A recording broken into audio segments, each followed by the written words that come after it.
सकाळच्या कोवळ्या अशा सुंदर वातावरणामध्ये मंद मंद वारा चालू होता. तिथेच एका झाडावर एक चिमणी आणि एक कावळा बसले होते. दोघंही घट्ट मित्र होते. दोघेही छान मौज मजा करायचे, खूप खेळायचे, बागडायचे, उडायचे. पण चिमणी मात्र खूप हुशार होती. खेळता खेळता ती मध्येच दाणे वेचायला निघून जायची. मध्येच दाणे वेचता वेचता वातावरणामध्ये थोडा बदल झाला. चिमणीच्या लगेच लक्षात आलं आणि तिने ठरवलं की आपण पटकन आपल्या घरट्याची पण डागडुजी करून घेऊ.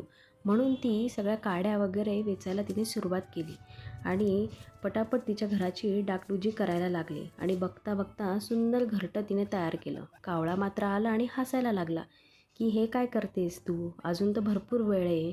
ती त्याला समजवण्याचा प्रयत्न करते, पण तरी कावळा मात्र काही तिचं ऐकून घ्यायला तयारच नसतो. फक्त आपल्या मौजमजेचा विचार करत असतो. पण तेवढ्यात वातावरण बदलतं, वारा सुटतो, घरटी हलायला लागतात आणि खूप काळोख निर्माण होतो. खूप जोरदार पाऊस पडतो आणि अशातच कावळ्याचं घरटं तुटतं. पण चिमणीचं घरटं मात्र खूप सुरक्षित असतं. त्याच्यात तिचे दाणे तिने ठेवलेले असतात आणि ती खूप मस्त त्यात बसलेली असते. तेवढ्यात कावळा येतो आणि माफी मागतो की त्याचं सगळं चुकलं आणि त्याने हे असं नव्हतं करायला पाहिजे, तर आज त्याचंही घरटं वाचलं असतं. चिमणी बिचारी ऐकून घेते, त्याला माफ करते आणि त्याला थोडे दाणे खायला देते.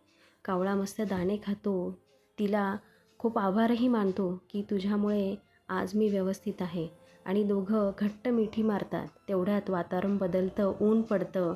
कावळ्याला त्याची चूक कळते, तो दाणे वेचतो, त्याचंही घरटं नीट करतो आणि दोघेही मस्त आनंदाने आपापल्या घरट्यात राहतात.